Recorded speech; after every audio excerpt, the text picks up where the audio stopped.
환자분들이 이제 얘기를 하시는 게 수술하고 여기서 수술하면은 엄청 부어, 멍들어 얘기를 하는데 그렇다고 이제 못하는 치과가 아니에요. 제대로 하고 있다는 증거일 수도 있거든요.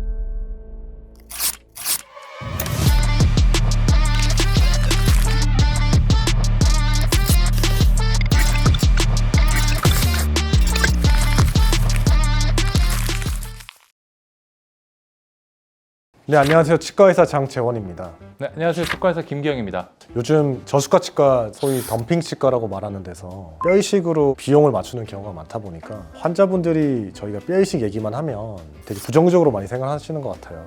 그쵸. 이게 또 뼈이식을 해야 돼요라는 질문도 꽤 많이 받고 뼈이식이 뭐예요라는 질문도 꽤 많이 받아서 저희가 이번에는 유튜브 다른 영상에 나오지 않는 뼈이식에 대한 모든 걸 좀 얘기해보는 시간 가지면 어떨까 싶습니다. 좋습니다.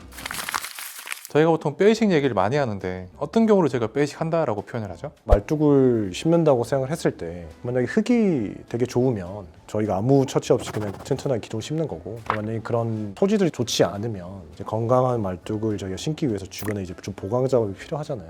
그런 상황에 뼈이식을 추천드리기는 하죠. 정리해서 말하자면 우리가 어떤 말뚝을 심을 때 주변의 말뚝을 좀 더 튼튼하게 심기 위해서 첨가하는 첨가물이다라고 생각하면 되겠다, 그죠? 맞아요.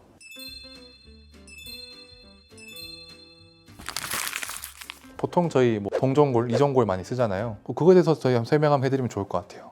크게 생각하면 뼈이식 재료는 4가지 정도라 보면 되는데, 첫 번째로 자기 몸에서 채취하는 뼈, 자가골이라고 하죠. 이게 제일 좋기는 해요. 뼈가 제일 잘 되고, 이 뼈를 채취하기 위해서 부가적인 수술이 필요하죠. 또 그 다음으로 또 저희가 이제 많이 쓰는 뼈 중에 동종골, 그러니까 사람 뼈죠. 화학적으로 처리를 해서 면역 반응이 없게 만든 거고, 이것도 뼈가 되게 잘 돼요.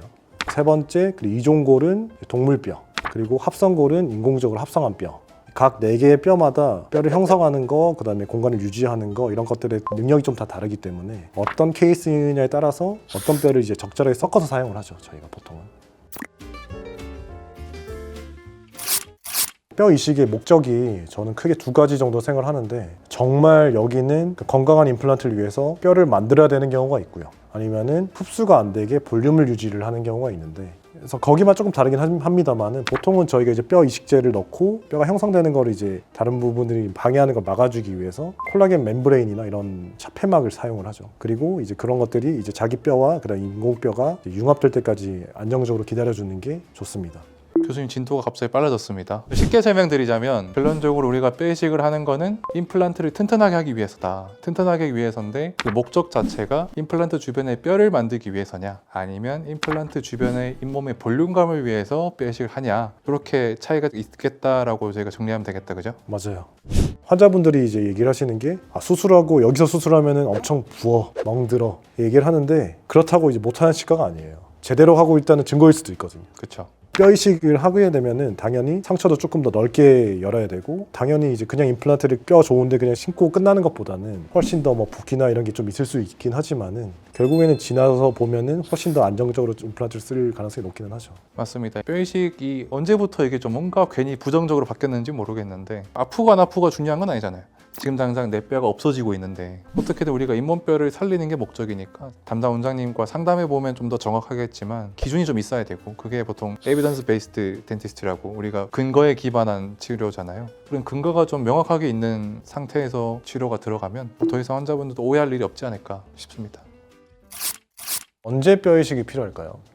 임플란트 케이스가 큰 분들은 한 군데 치과만 가는 게 아니라 여러 군데 치과 돌아다니시거든요. 그러면 보통 이제 우리 부모님 임플란트 하셔야 되는데 뼈이식을 꼭 해야 되나요? 뼈이식 안 하면 안 되나요? 질문 되게 많이 받거든요. 근데 사실 우리가 뼈이식을 해야 되는지 안 해야 되는지는 제일 중요한 게 CT죠. 우리가 CT 사진을 좀 보고 CT 상에서 봤을 때 현재 상태에서는 임플란트를 그냥 심게 되면 우리 기둥 자체가 너무 약해질 거기 때문에 뼈이식이 필요해야 됩니다 라고 말하는 건 되게 근거가 있는 어떤 치료 방법일 거고요. CT를 찍지 않고 그냥 단순하게 뼈이식 무조건 하셔야 돼요 라고 말하는 건 아무래도 조금 무리가 있겠죠. 그래서 항상 제일 중요한 게 CT를 바탕으로 철저한 분석을 좀 해야 저희가 뼈이식이 필요하다, 필요하지 않다라고 말씀드릴 수 있을 것 같아요. 임플란트를 저희가 식립을 했을 때 의학적으로 봤을 때 주변에 최소한의 뼈가 있어야 된다는 그런 데이터들이 있잖아요.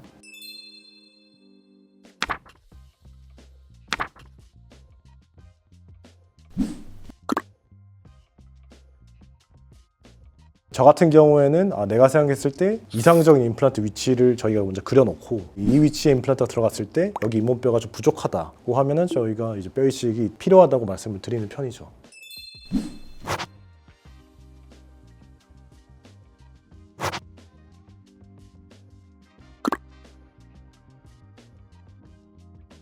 엑스레이를 이제 봤을 때 잇몸뼈 높이가 보이잖아요. 근데 어떤 한 치아가 유독 이제 수직적으로 뼈가 이렇게 녹아 있으면 거기는 상태가 좀 안 좋으시면 빨리 빼주시는 게 좀 도움이 되긴 하죠. 그쵸. 그러면 뼈 이식을 할 양이 예를 들어서 시간이 지나면 100만큼 한다면 빨리 빼면 50만 할 수도 있고 더 빨리 빼면 30만 할 수도 있고 아니면 안 할 수도 있죠. 근데 사실은 보통은 안 빼죠. 저희 아버지도 안 빼셨습니다. 임플란트랑 그다음에 이식한 뼈와 자기 본래의 뼈가 융합되는 데까지 기간을 보통 저희가 어느 정도 설명을 드리나요?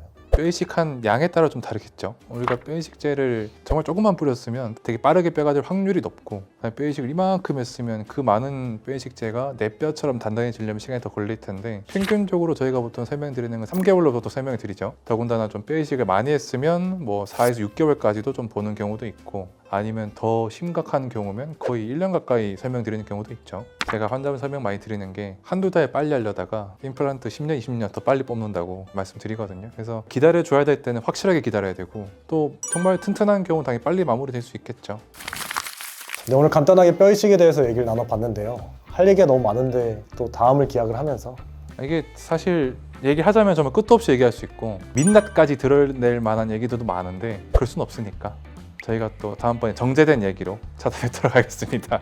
지금까지 치과의사 장재원 치과의사 김기영이었습니다. 감사합니다.